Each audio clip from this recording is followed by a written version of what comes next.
Hello friends, मैं अनन्या, आप सभी का स्वागत है हमारे यूट्यूब चैनल एलन अकेडमी में। आज हम बात करने वाले हैं सैमुअल बेकेट की, जो कि एक हमारे इंपॉर्टेंट आयरिश नॉवलिस्ट हैं। जो भी हमारे फ्रेंड्स ग्रेजुएशन कर रहे हैं, जो भी हमारे फ्रेंड्स कॉम्पिटेटिव एग्जाम्स की प्रिपरेशन कर रहे हैं, उनके लिए वीडियो काफ़ी हेल्पफुल रहेगी। इससे पहले मैंने कई राइटर्स एंड पोइट्स पर वीडियो अपलोड की है, आप चाहें तो उन्हें प्लेलिस्ट में जाकर देख सकते हैं, आपके लिए काफ़ी हेल्पफुल रहेगा।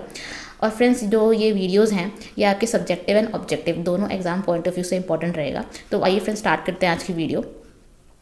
Samuel Barclay Beckett was an Irish novelist, dramatist, short story writer, theatre director, poet and literary translator। जो सैम्यूअल बैकेट है, इनका full name Samuel Barclay Beckett है। आपसे एग्जाम में पूछ लेगा कि इनका फुल नेम क्या है, तो आपको ये बताना पड़ेगा कि सैमुअल बार्कले बैकेट इनका फुल नेम है।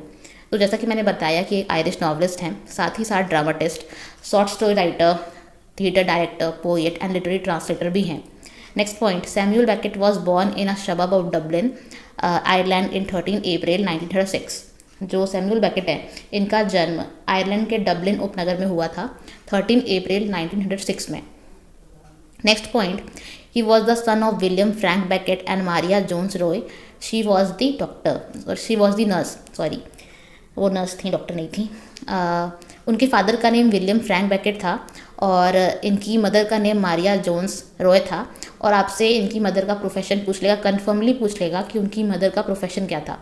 कई बार ऐसे क्वेश्चन मैंने देखे हैं जिसमें मदर से रिलेटेड क्वेश्चन आता है कि मदर उनकी क्या, उनका क्या प्रोफेशन था। तो आपको ये बताना पड़ेगा कि उनकी मदर जो थी वो एक नर्स थी। Next point, Beckett had an one older brother name Frank Edward. Beckett के एक ओल्डर ब्रदर भी थे, उनसे बड़े उनके भाई, जिनका नाम फ्रैंक एडवर्ड था। Next point, Beckett was awarded the 1969 Nobel Prize in literature. Beckett ने 1969 में नोबल प्राइज़ जीता लिटरेचर के लिए अपने। Next point, his pen name is, या हिज होगा, his pen name is Andrew Belis. Exam में कई बार जो राइटर्स या पोइट्स होते हैं उनके जो पेन नेम होते हैं वो पूछ लिए जाते हैं, तो इनका पेन नेम आपको याद रखना है, एंड्रयू बेलिस इनका pen name. Next point, young Samuel attended Earlsfort school in Dublin, then at 14 he went to Portora Royal School, the same school attended by Oscar।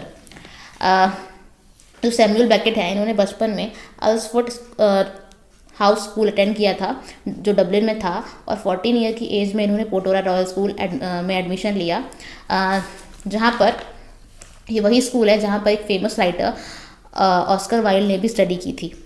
Next point, he left Portora Royal School in 1923 and entered Trinity College in Dublin where he studied modern literature। इन्होंने 1923 में पोटोरा royal school छोड़ा और Trinity College में Dublin में जो था वहाँ पे एडमिशन लिया, जहाँ पे इन्होंने मॉडर्न लिटरेचर की पढ़ाई की।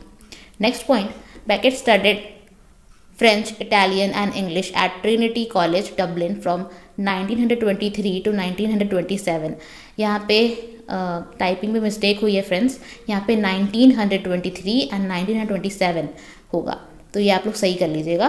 तो बेकेट ने ट्रिनिटी कॉलेज में फ्रेंच, इटालियन और इंग्लिश की स्टडी की। He was a good player of chess and cricket, he played for the Dublin University. ये एक अच्छे प्लेयर थे चेस और क्रिकेट के। ये भी आपको याद रखने वाला पॉइंट है कि किसके अच्छे प्लेयर थे, क्या अच्छा खेलते थे, ये चेस और क्रिकेट, और इन्होंने डबलिन यूनिवर्सिटी के लिए भी कई बार खेला। Next point, he received his bachelors degree from Trinity college in 1927। इन्होंने अपनी बैचलर्स की डिग्री ट्रिनिटी कॉलेज से ही 1927 में प्राप्त की। Next point, in 1929 Beckett publish his first work, a critical essay on untitled दांते ब्रूनो वेको जॉइस। ये भी एक इम्पॉर्टेंट पॉइंट है कि इनका पहला पब्लिश किया हुआ वर्क पूछ लेगा, क्रिटिकल एसे था जिसका नाम दांते ब्रूनो वेको जॉइस है। एग्जैक्टली ऐसे ही लिखा जाएगा ये। नेक्स्ट पॉइंट है, he return to Ireland in 1930 to take up a post as lecturer in French at Trinity College. 1930 में ये आयरलैंड वापस आए और वहाँ पे इन्होंने आके फ्रेंच लेक्चरर की पोस्ट संभाली ट्रिनिटी कॉलेज में। Next, in 1932 he wrote his first novel Dream of Fair to Middling Women. 1932 में इन्होंने अपना पहला novel Dream of Fair to Middling Women लिखा। ये भी इंपॉर्टेंट पॉइंट है कि पूछ लेगा पहला नॉवल कौन सा लिखा था और कौन सी डेट को लिखा था, तो आपको ये याद होना चाहिए, सॉरी डेट नहीं, आपको ईयर याद होना चाहिए कि कौन से ईयर में इन्होंने लिखा था। तो 1932 में लिखा था। अपना पहला नॉवल। नेक्स्ट पॉइंट है in 1935 the year that he successfully publish a book of his poetry Echo's Bone and other precipitates. 1935 में इन्होंने अपना पोइट्री बुक पब्लिश कराई अपनी, जिसका नाम था एक्वोज बोन एंड अदर प्रेसिपिटेट्स। ये भी इंपॉर्टेंट पॉइंट है। जो भी इंपॉर्टेंट पॉइंट्स हैं वो पहले से ही मैंने हाईलाइट कर दिए हैं, तो आपको कोई प्रॉब्लम नहीं होगी आप लोगों को। नेक्स्ट पॉइंट है he met Suzanne a piano student in Paris. Beckett and Suzanne fall in love with each other and married in 1961। Paris में इनको एक लड़की से प्यार हो गया जिसका नाम सुज़ेन था। वो एक पियानो स्टूडेंट थी। दोनों एक दूसरे के प्यार में पड़े और फिर इन्होंने 1961 में शादी कर ली। Next point, Beckett continue work on the novel What. He started the novel in 1941 and completed it in 1945. जो Beckett हैं इन्होंने 1941 में अपना एक नॉवल लिखना स्टार्ट किया था जिसका नाम What था और इन्होंने कंप्लीट किया था 1945 में। In 1945, Beckett returned to Dublin. In the winter of 1945, he returned to Paris and was awarded the Croix de Guerre for his resistance work.